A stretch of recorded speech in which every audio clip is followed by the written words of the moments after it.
Hi everybody, Matt back with you. Hope you're okay and happy Halloween.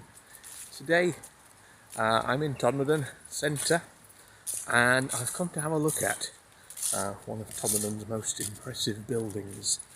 It's this one behind me.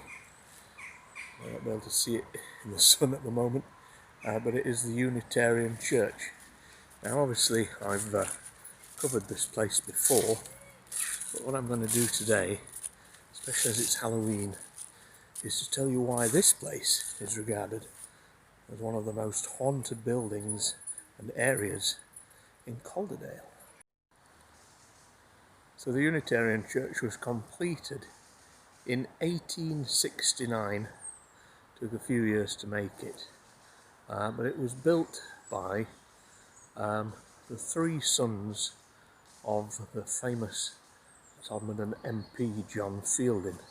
He died about 15-20 years earlier, but he was a famous Unitarian, and so to commemorate their father, the three sons, I think it's Joshua, Samuel, and I think it's John again, built this church in his honour. Now there was already a Unitarian church in Todmorden at the time. It certainly stands out and is a very impressive gothic looking building. So yeah, there's this commemorative plaque here. It says erected by Samuel, John and Joshua Fielden.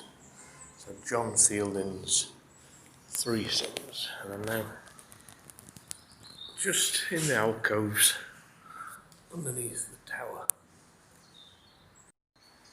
Now each corner of the tower have these figures on, one on each side. One is an eagle, one an ox, one a lion and one a man, and of course they're supposed to represent the four apostles, Matthew, Mark, Luke and John. But don't ask me which one is which.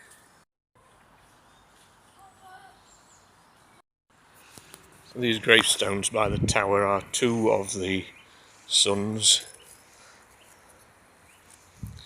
Not sure what happened to the third. There is a graveyard just beyond there, and that's where most of our story will take place today. But there is an interesting tale to go with this location here. Because this is the location. This photo took place in, I think, 1910, and it shows the bell ringers at the tower. But it's a bit of a mysterious photo, and it must be one of the very early signs of Photoshop, because one of the bell ringers had died, and when they took this photo they decided that they wanted the person who died to be in the picture. So somebody stood in for the person who died, and they photoshopped the dead person's head onto the, obviously it wasn't dead when they took the picture. But which one is it? Can you tell? Not easy to make out in the light, unfortunately, but this side is the eagle, this side is the figure of the man. The church closed about 1987 due to a dwindling congregation, and of course the costs of keeping a building the size of this going. The congregation that was left moved down into the lodge at the entrance, but by about 2004 that had also packed up. But by 2008 it was back in business.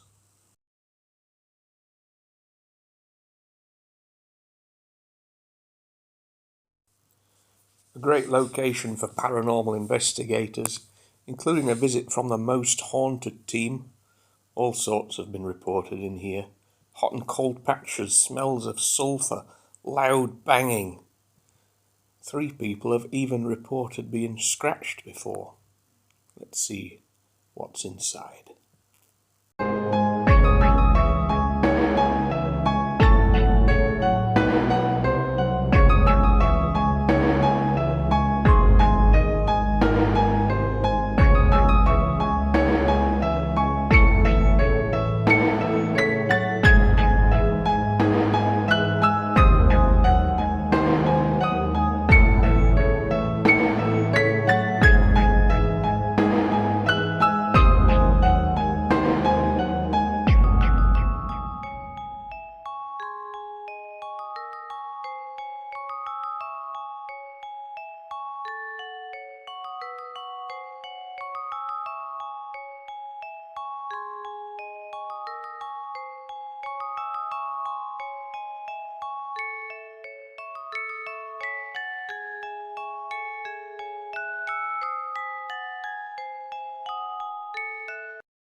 Okay, so heading up into the graveyard, and this is where things can get a bit creepy.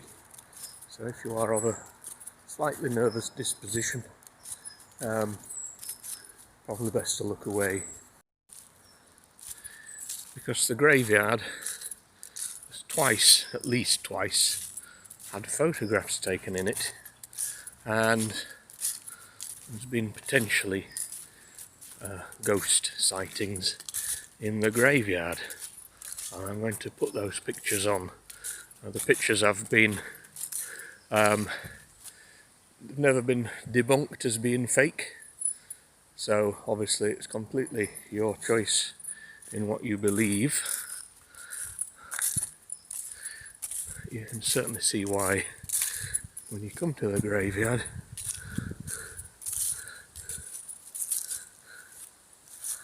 things may have been spotted here.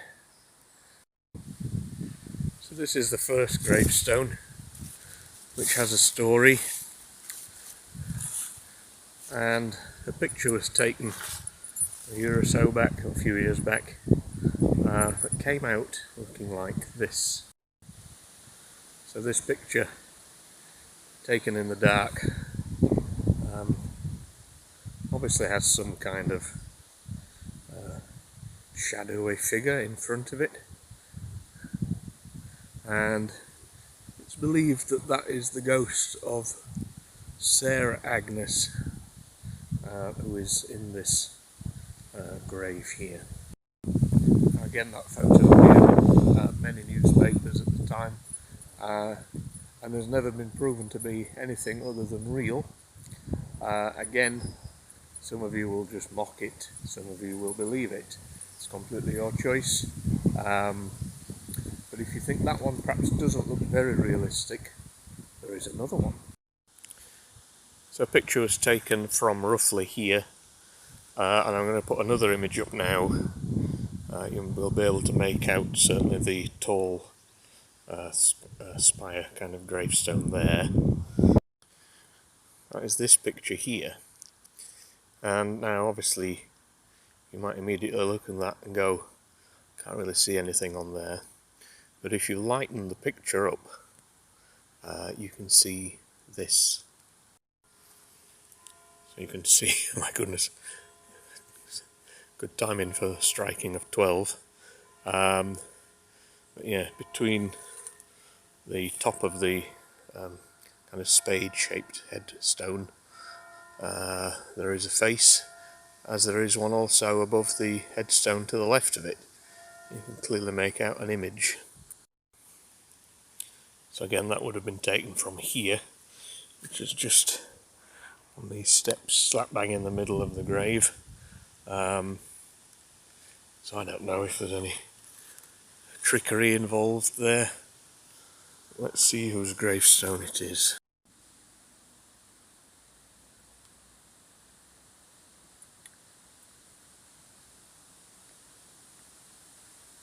I think it's almost definitely in front of this one, isn't it? People who've been gone for over 100 years. A teacher and a bell ringer here at church. Okay, so I've just done a video of a potential ghost at the site of a bell ringer, and the bells rung whilst I was taking that picture. I couldn't write this. Like I said, that picture as well is all over the internet. It was all over newspapers at the time, and has again never been proven to be a fake. So once again, use your own judgment. The gravestones here are unfortunately starting to disappear and being reclaimed by nature, and they're not easy to see anymore. Some of them are quite impressive. This one has a few statues on it. You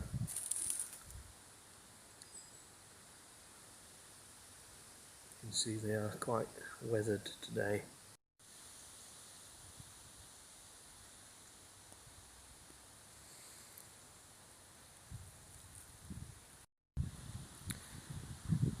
So I'm filming this the day before Halloween,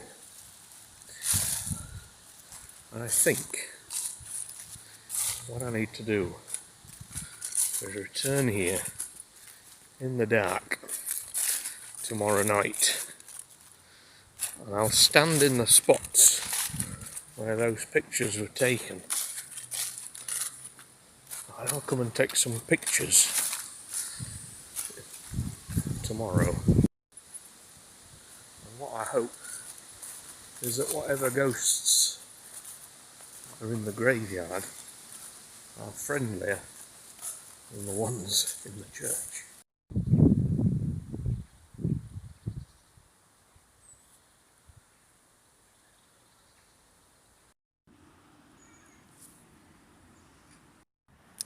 Okay, so let's return here tomorrow and see what happens in the graveyard.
Hi guys, happy Halloween. Possibly the scariest thing so far is that I'm back underneath the tower at the church, and it is absolutely lashing it down tonight. It wasn't earlier, but I hope you've had a good Halloween. My plan for being here is obviously not to film here particularly. In actual fact, about 12 hours after I was filming yesterday, or whatever day it was, I suddenly realised that my friends who have a YouTube channel called Ghost Baiters had done their some paranormal work here, actually in the tower. They will do a far better job of that than me. If you want to see what they found out is in this area, then please do check their channel, Ghost Baiters. You must be prepared for what happens, which is why I'm not hanging around here. I'm going to head straight up into the graveyard. I'm going to take those photos, and I'm getting out of here as quick as I can.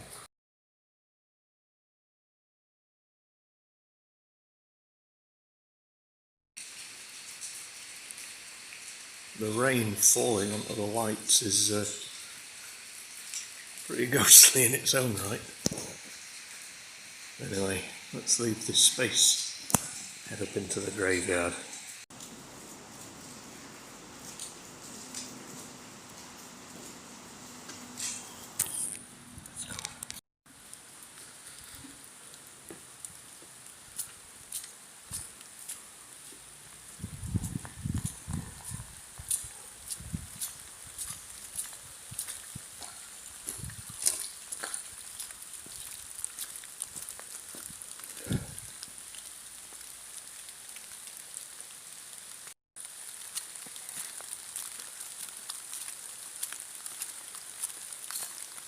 So it's only about 10 PM, so it's not like I'm here at midnight.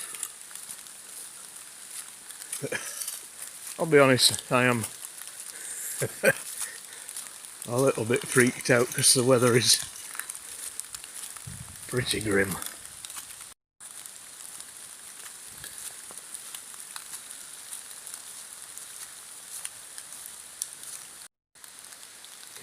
Yeah, in the graveyard. So this is possibly the ghost of Sarah Agnes, according to what people have said. So the plan is here. I'm going to take 2 photos, one with the torch and one with the flash on the phone. Let's just see if anything happens. I've taken the photos. Obviously I'll stick them on at the end so we see what's there. But I think all we're going to see are stripes of rain. This is the other location, just here. Same again, just to finish off. Let's just have a little look around. Although it is pretty bad weather. In fact,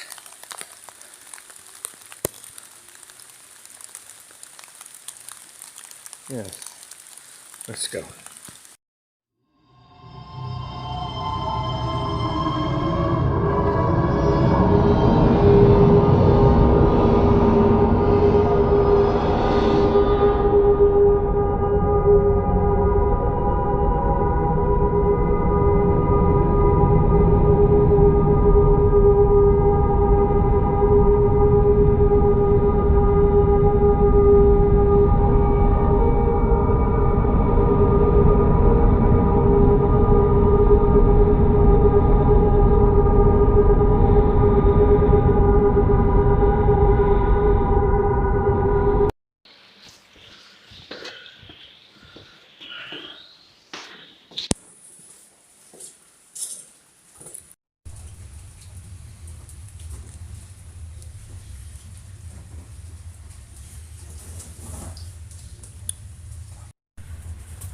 Okay, so there we go. I don't know if I've caught anything in those pictures other than rain on the lens. I won't know till I get back.